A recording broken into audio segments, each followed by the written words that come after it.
Hey everybody, it's the Herb Guy, and welcome to Where Science Meets Nature, the channel where we discuss the medicinal value of plants and other natural substances found in nature all around us, with a little bit of science thrown in, because we can. Today we're going to discuss the future of Where Science Meets Nature and where we're going to go from here. For those of you who have followed me over from TikTok, you'll know that TikTok has grown rather quickly, and I'm really grateful for everybody who's followed. My goal is to teach as much not herb lore, but herb science as I possibly can, hence the name of the channel, Where Science Meets Nature. This is our 1-minute TikTok video, this one here, and in that I planted some milk thistle seeds. This is from a package that I sacrificed for science. Now, we sell milk thistle seed whole, though we don't do it right now because I took our last one. What we're going to do is we're going to grow this plant, the milk thistle seed. This is my 1-minute TikTok video. This is my 3-minute TikTok video. This is Where Science Meets Nature's YouTube video, and we're going to discuss why I want to plant such a vicious weed in this planter. And what we're going to do is, here's the seeds. This is what milk thistle seeds look like, if you can see that. Sorry, I'm outside. Give me a moment. I do not have a camera person, so be patient with me. Can you kind of see those? Looks kind of like wheat, doesn't it? Now, milk thistle is an amazing herb. As far as herbs go, this is hands down my favorite, my personal favorite herb, because it's a liver herb, and it is specifically a liver herb. It has purple flowers, and so it's part of the what I call the purple thistles. You have your yellow thistles, like your sow thistle, and there's very many different varieties.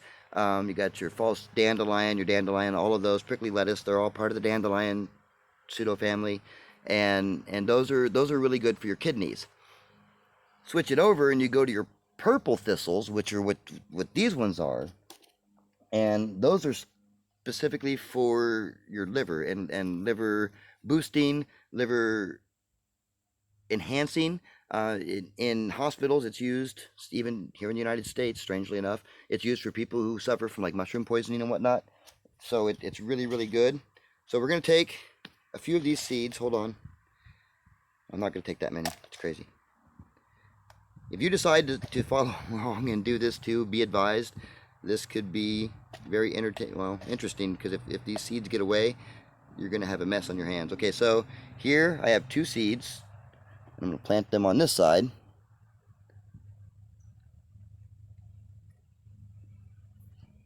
And then I grab 2 more. Now here I have 2 more seeds. See them? Plant them there. Strangely enough, it's the seed that has most of the medicinal value. That's the part that's normally used. Did you guys see that seed pop up there? We're going to maybe have 5 here.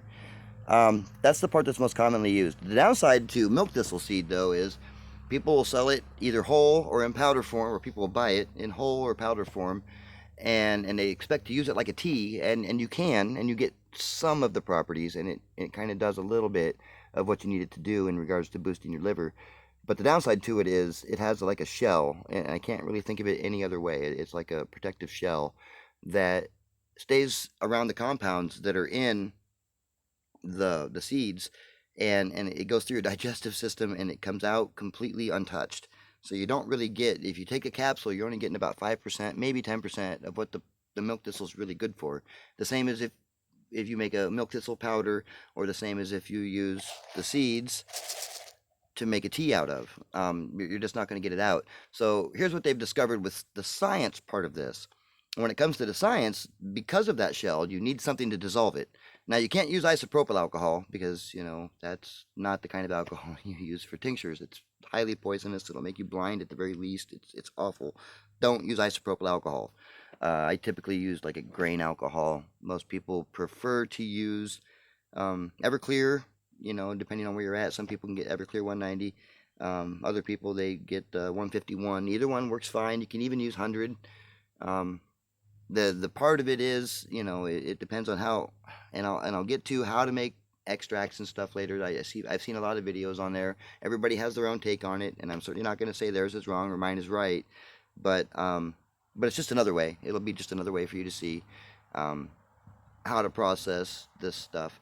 So we're going to grow this milk thistle. We're going to grow it all the way up until it gets to, well, they get like 3 or 4 feet tall. We're going to transplant them into different planters and stuff, and we're going to discuss it as it grows and the medicinal value of the plant as it grows. Because even though the seeds have a huge majority of the medicinal value, the plant itself does too. Like when it's some people consume microgreens. I don't know if you've ever heard of microgreens. Our friend Heather, her friends Heather and Frank, they grow microgreens, and we've been kind of kicking around the idea of making blends of microgreens specifically for medical conditions, because when the plants are at the microgreen stage, that is when they are the most nutritious. It's when they have the absolute most nutritional value. So, and I don't know for sure, and we have some friends and family that'll be guinea pigs on it. But so we have some conditions and stuff. We're going to get some seeds together. Heather and Frank will grow blends of herbs that she's going to put into microblend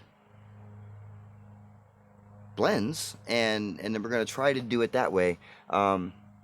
She's currently going through some Heather is currently going through some stuff she wants fixed, so we're going to fix her, and let's try seeing if we can do it with some microgreens. And that sounds like, something to try at the very least. But as the plant continues to grow, it also has other medicinal properties. It'll still boost your liver, but not as much when it's green. You'll have to cut off the thorns, because those thorns are lethal, as you'll see when it grows. And we'll go through every single stage. Once it gets full grown and starts producing seeds, I will make sure to have it somewhere where they are not going to get away. And I'll show you how to harvest the seeds, how to dry the seeds out. Once they're dry, there's several different methods that we can use to process them. So in theory, this is a weeks-long process that you'll be able to keep track of, follow along with, while you're learning more and more about milk thistle seed. And what I'll do when I discuss the milk thistle seed on the YouTube videos here is I'll get a scientific study that I found in relation, and I have dozens of them, but some of the really good ones, I'll go ahead and we'll go over that particular part of what I found in regards to milk thistle during that particular video. So, in theory, we could have 10 different videos on just this one plant, and we'll keep going as it goes. Now, if you're watching this and you've managed to last this 7 minutes and 26 seconds, let me know in the comments below if this sounds like a good idea. Does this sound like something you guys would like to keep track of?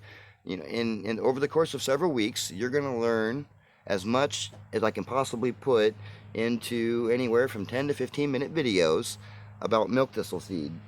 And to give you a bare taste of the kinds of stuff we'll discuss, my wife makes the labels for this. Our business, as you can tell by the label, is the Elder Herb Shop.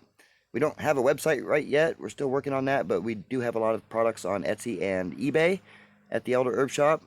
When she puts our labels together, she does the research too, and we actually put exactly what it's good for. So I'll read the label and let you know how the labels are and what we've discussed, or what we've discovered, I should say, in regards to milk thistle seed. So milk thistle is used as a supportive treatment for liver-based problems, including cirrhosis, jaundice, hepatitis, damage from alcohol or drug abuse, or liver poisoning from other foreign chemicals. It is given to people that have ingested amanita, which is a toxic mushroom, and it may also help reduce blood sugar.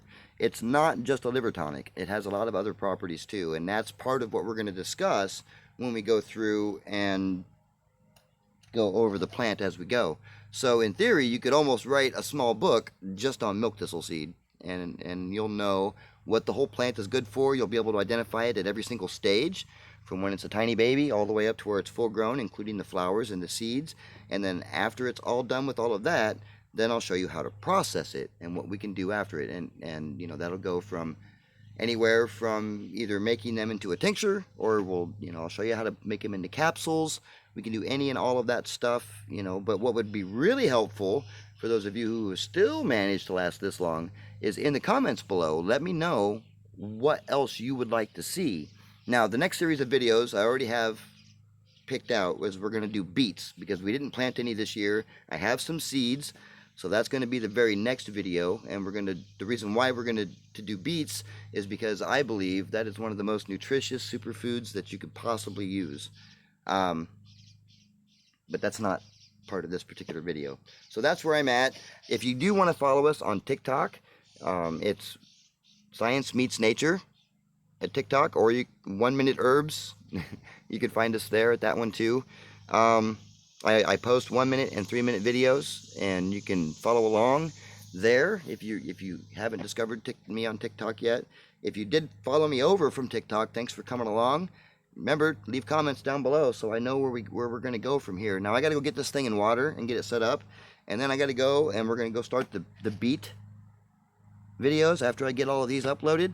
And let me know what you think. Do you guys think this is a good way for me to go about doing this? If you do, you can really help me out. I have a Patreon account. It's the Herb Guy at Patreon.